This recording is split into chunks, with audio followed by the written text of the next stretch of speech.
Joyful time of the year turns tragic for a New Mexico family. They said goodbye to their daughter, who was shot to death last month at a house party in Albuquerque. News 13's Alexa Skineski talked with Jada Gonzalez's parents, who say she was one of a kind. She was so full of life. She was starting to come out of her shell. She had a very loving heart. Jada Gonzalez is being remembered as a giving person with a kind spirit and a smile that could light up a room. The day before she had passed away, she was working, she volunteered to make these signs for the library, and I think that in itself speaks of how she gave her time. Jada was known to have a passion for working with kids. She worked at the barber shop, Sharky's Cuts for Kids, and as a camp counselor at a city community center. Her parents describe her as a go-getter, a star student in Albuquerque Academy in her senior year, with plans to attend Texas Christian University in the fall. She had her heart set on TCU, and we had planned on taking on a tour. We were going to go there, I believe, in February. But instead of sending Jada off to college, the family spent Christmas morning laying their daughter to rest. The 18-year-old was shot and killed on December 18th at a house party in northwest Albuquerque near Pat Hurley Park. So even still, it feels very unreal. Sometimes it feels like they're just waiting for her to come through the door. Jada may be gone, but her parents say she will never be forgotten. They believe she's here in spirit. We're going to honor her by just keeping the happy memories of her and trying not to be so sad. Alexa Skineski, KRQE News 13.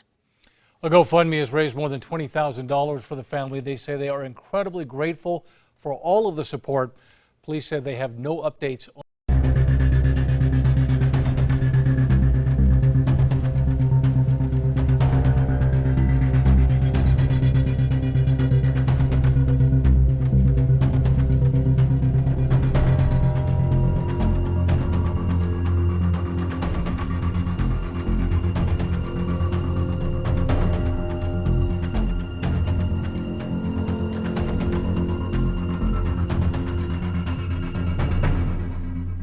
Are accused of violently assaulting an elderly woman during a home invasion robbery in Jamestown.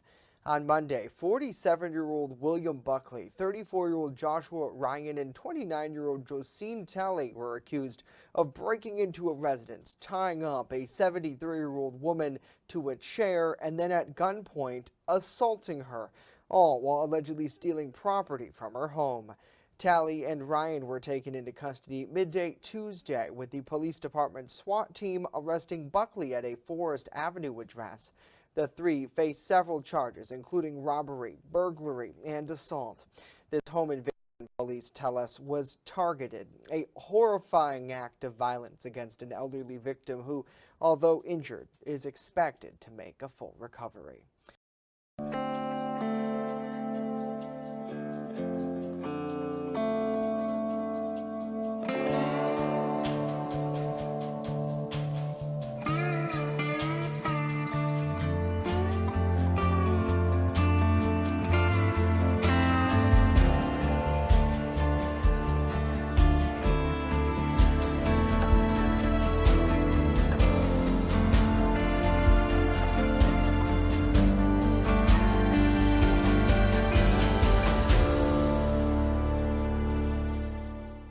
People face a slew of charges following a reported burglary and man with a weapon call in the city of Jamestown.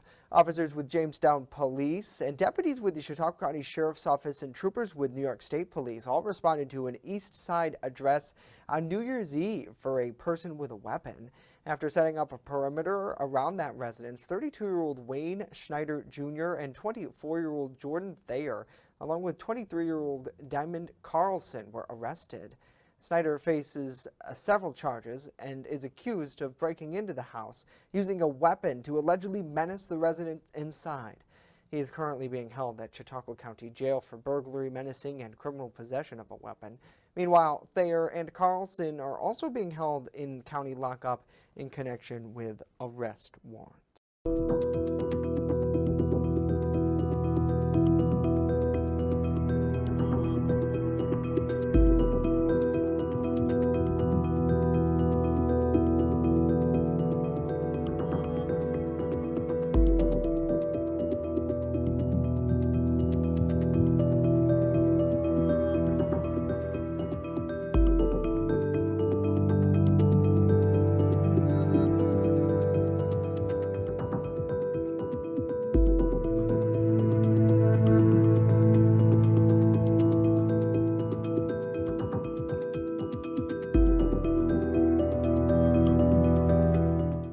Father is charged with murdering his 8-year-old grandson. The crime has brought grief to the child's family and his classmates.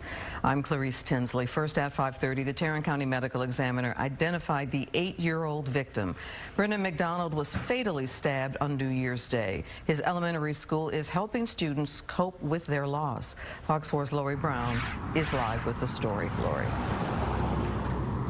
Glorious Brennan McDonald attended school in Birdville ISD. The district told us in an email today that the district was making counselors available for students and staff as classes resumed today.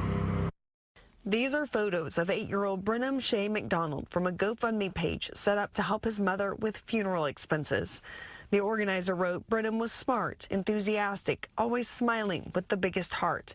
There wasn't a single room he couldn't light up with his smile or a story he couldn't tell you that would make you laugh. His autopsy released Tuesday lists his cause of death as sharp force injuries of the neck and chest. Brennan's grandfather, 62-year-old Philip Hughes, is charged with his murder. A motive for the deadly attack has not yet been released. Richland Hills police say they received a call from a family member at the home New Year's Day just before 8 a.m. When police arrived at the home on the 3500 block of Labadie Drive, the boy was dead. Hughes was located nearby. A neighbor captured this video of his arrest on a Ring doorbell camera. Brennan was a student in the Birdville ISD. The district told us in an email. Campus staff spent yesterday processing this tragedy and calling parents in the impacted grade level.